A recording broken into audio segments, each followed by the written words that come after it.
Salut les maîtres zen, comme tu le sais, chaque chien est unique. Certains sont plus faciles que d'autres, certains sont plus sensibles que d'autres. Ils n'ont pas tous la même génétique, ils n'ont pas tous vécu les mêmes choses dans leur passé. Vivre avec un chien qui peut avoir des peurs, qui peut être sensible, qui peut être agressif ou autre chose, ça peut être assez lourd au quotidien, je sais ce que c'est. Et c'est pourquoi aujourd'hui je vais te donner 10 astuces qui peuvent t'aider à vivre avec un chien difficile ou sensible. Et ces astuces vont pouvoir t'aider à alléger ton quotidien. Je suis Laetitia Gonon, je suis diplômée en sciences de l'éducation et en comportement.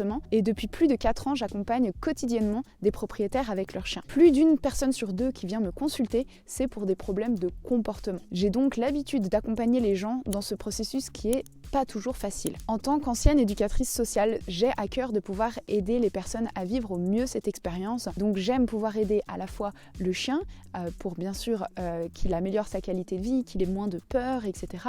Mais aussi l'humain, qu'il apprenne à vivre aussi avec toutes ses composantes parce que c'est au final les deux qui font une équipe ensemble et plus je sais que je vais pouvoir aider les deux, plus je sais que ça va aller mieux pour tout le monde. Cette vidéo se construit en 3 parties.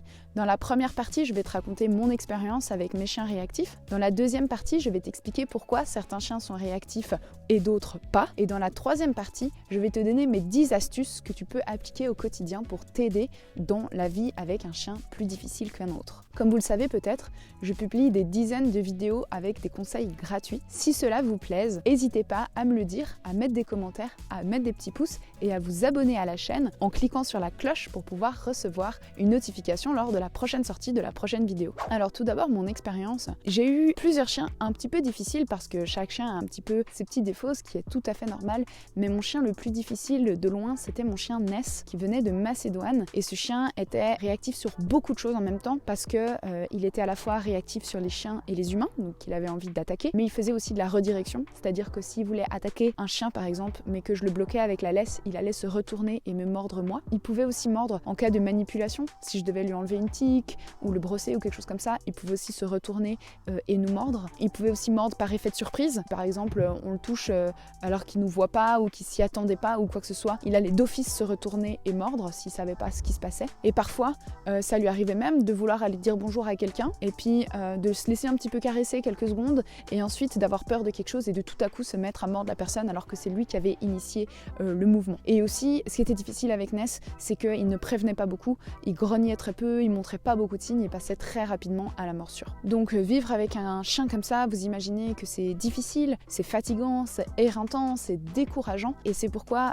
aujourd'hui je vous fais cette vidéo parce que j'ai vraiment envie de pouvoir vous aussi vous aider dans votre quotidien avec votre chien, même s'il n'est pas aussi difficile que ça. J'ai maintenant plusieurs outils dans ma boîte à outils que je peux utiliser pour que cette expérience soit la moins difficile possible pour nous. Alors, la question que l'on se pose souvent, c'est pourquoi est-ce que certains chiens sont réactifs et d'autres pas? En fait, ce qu'il faut comprendre, c'est que dans la vie avec un chien, il y a 4 facteurs qui vont rentrer en compte. Et dans chacun de ces facteurs, il y a des sous-facteurs. Le premier facteur, c'est le chien. Chaque chien est différent, c'est-à-dire que le chien, il a sa propre génétique, il a son propre passé, ses propres expériences, il a ses propres douleurs. Il y a plein de paramètres en fait dans le chien qui appartiennent au chien, qui vont faire qu'il va être plus ou moins irritable, plus ou moins peureux, plus ou moins courageux, plus ou moins à aller contre ou à fuir, etc.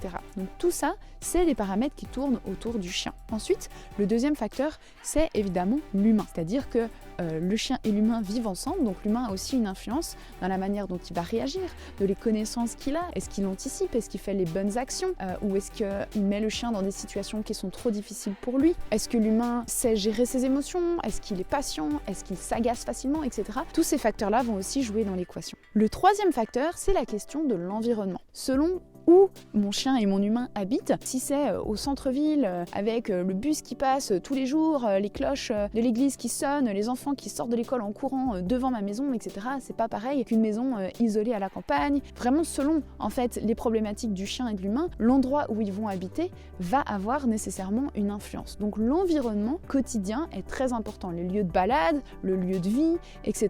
Tout ça va avoir une importance effectivement aussi sur la réactivité du chien. Et le quatrième aspect, c'est les ressources. Selon les ressources que l'on a, les ressources financières, les ressources de temps, les connaissances, etc. Tout ça va pouvoir aussi rentrer dans la balance et jouer pour ou contre votre faveur. Donc c'est vraiment ces 4 facteurs ensemble qui vont influencer la qualité de vie du chien. Le même chien et le même humain qui par exemple vont déménager, donc changer d'environnement, la situation peut être tout autre, où le même chien avec un autre humain peut être différent, où un humain peut avoir plusieurs chiens, un qui est réactif et d'autres pas du tout. Donc c'est jamais 100% la responsabilité du chien, 100% la responsabilité de l'humain. Ça sert à rien de blâmer l'un ou l'autre, c'est vraiment la cohésion de tout ça ensemble en fait qui va créer une situation donnée. Donc non, l'humain n'est pas responsable à 100%.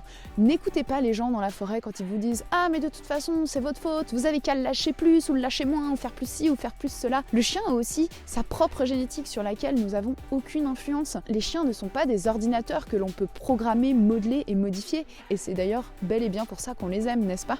Alors maintenant, je vais te donner mes 10 meilleures astuces pour t'aider à vivre avec un chien plus ou moins difficile. Ma première astuce, c'est de bien connaître les chiens. C'est d'accepter, adopter un chien, c'est la loterie. Et même si on a fait tous les efforts, qu'on a été chercher le meilleur élevage, les meilleurs parents, qu'on a été dans la meilleure classe chiot et qu'on a tout fait de notre possible, eh bien voilà, comme je vous ai expliqué, il y a d'autres choses, on ne peut pas tout contrôler. Il y a aussi une part de hasard. On peut même avoir un chien qui est tout à fait normal pendant quelques années et qui, suite à un traumatisme, un accident de voiture, une attaque ou autre chose, devient ensuite réactif. Donc comprendre l'origine de sa réactivité et comprendre ses problèmes, je trouve que ça peut déjà alléger, ça peut déjà déculpabiliser une bonne partie le propriétaire. Ma deuxième astuce, c'est de ne pas se comparer. La souffrance de la famille n'est pas nécessairement proportionnelle à la hauteur de la difficulté du problème de comportement. Chaque cas est différent, tant mieux si les autres ont moins de difficultés ou qu'ils le vivent différemment, etc. Chaque cas est unique, chaque cas est différent et vraiment se comparer, ça n'apporte rien. N'oubliez pas qu'il y a les 4 facteurs qui rentrent en compte, donc les autres, ils ont aussi un autre environnement, d'autres ressources, etc. Donc ce n'est juste pas comparable. Ma troisième astuce, c'est de se déculpabiliser. Se culpabiliser, revenir en arrière, se dire j'aurais dû faire ci, j'aurais dû faire ça, ça ne fait pas avancer les choses. Il vaut mieux chercher des solutions et avancer plutôt que pratiquer l'autoflagellation. Ma quatrième astuce, c'est d'apprendre à nous ressourcer également. Notre chien a besoin de nous au meilleur de notre forme. On a une jauge. Et elle aussi, elle peut diminuer. Et on doit pouvoir la remplir, on doit se ressourcer. Et ça veut aussi dire accepter des fois de peut-être aujourd'hui pas promener le chien, ou moins promener le chien, ou alors le mettre en pension quelques jours parce qu'on a besoin de faire autre chose. Si le quotidien avec un chien difficile vide votre jauge et vous prend de l'énergie, c'est vraiment important d'avoir des moments pour re-remplir l'énergie. Il faut prendre soin de soi et ne pas prendre soin de son chien au détriment de prendre aussi soin de soi-même. Les deux sont très importants. Ma cinquième astuce, c'est d'aménager le quotidien. Comme je vous l'ai expliqué, il y a 4 facteurs qui rentrent en compte, dont le facteur de l'environnement, mais pas uniquement le facteur du chien. Donc oui, c'est important de travailler sur le chien avec un professionnel, etc. Bien entendu, je ne vais jamais vous dire le contraire, mais c'est aussi important d'aménager votre environnement. Parfois, des petites modifications peuvent résoudre des problèmes juste parce que du coup, le problème n'existe plus. C'est pas le chien qui doit avoir à 100% la responsabilité de lui changer. Il y a aussi des choses qu'on peut changer nous. Par exemple, ça peut être d'aller chercher la voiture ou de faire un petit trajet en voiture plutôt que de passer devant un certain endroit pour aller en balade parce que c'est trop difficile pour le chien. Ok, c'est pas grave, simplement on fait ce trajet en voiture. Ma 6e astuce, c'est d'être très fort en anticipation. Plus vous êtes capable d'anticiper, plus vous allez pouvoir éviter ou accompagner votre chien dans la plupart des problèmes. C'est vraiment important de savoir lire votre chien, observer et observer aussi votre environnement et qu'est-ce qui vient et de pouvoir prévoir en fait et de pas vous jeter dans le vide. Quand on a un chien sensible, on peut pas trop improviser, on peut pas trop changer de plan et faire des choses comme ça. On a besoin de pouvoir planifier, anticiper et savoir qu'est-ce qui va arriver ensuite pour pouvoir accompagner notre chien au mieux. Mon 7e conseil, c'est d'accepter. Oui, je sais, c'est très facile à dire. Mais en fait, quand on commence à accepter que notre chien est comme il est et que le problème ne sera peut-être pas à 100% résolu, eh ben, il y a une bonne partie du problème qui part. Le vrai problème, c'est quand on fait opposition, quand on fait du forcing et quand on n'accepte pas en fait que notre chien est comme ça et que la situation est comme ça. Il y aura de toute façon toujours des imprévus, on ne peut pas tout contrôler.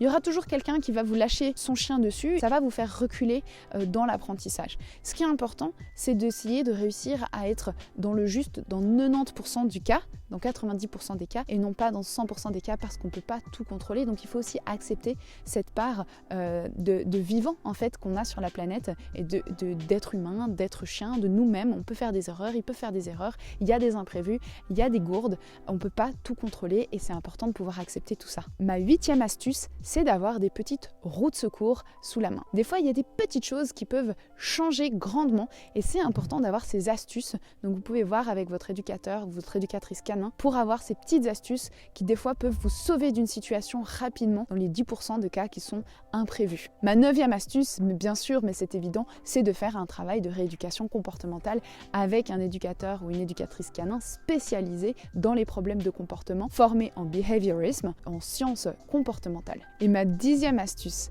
c'est de vous rappeler pourquoi vous aimez votre chien. Et peut-être aussi qu'on peut se dire que finalement, s'il est là, s'il est arrivé dans notre vie, même si c'est pas tous les jours facile, c'est qu'il y a bien une raison. Peut-être qu'on découvrira cette raison plus tard, peut-être qu'on comprendra plus tard, mais je suis sûre que chacune des expériences que l'on vit est là pour nous faire grandir, pour nous faire vivre des aventures et pour nous faire apprendre. En tout cas, de mon côté, je ne peux que remercier Ness parce que même si c'était mon chien de loin le plus difficile, sans lui, je ne serais jamais devenue éducatrice et donc je ne serais pas aujourd'hui en train de vous parler sur cette vidéo. Donc un grand merci à mon petit Nénès.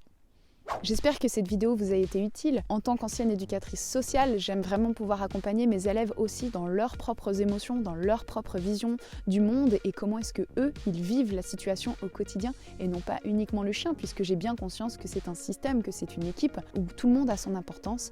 C'est pour ça que 1 à 2 fois par année, je fais un coaching que j'appelle le Maître Yoda, où je vous aide, vous humains, sans parler du chien, mais vraiment vous humains, à gérer vos émotions et à vivre et à apprendre à changer vos comportements et changer vos pensées pour pouvoir vivre avec un chien peut-être difficile ou sensible, mais vivre cette aventure au mieux possible.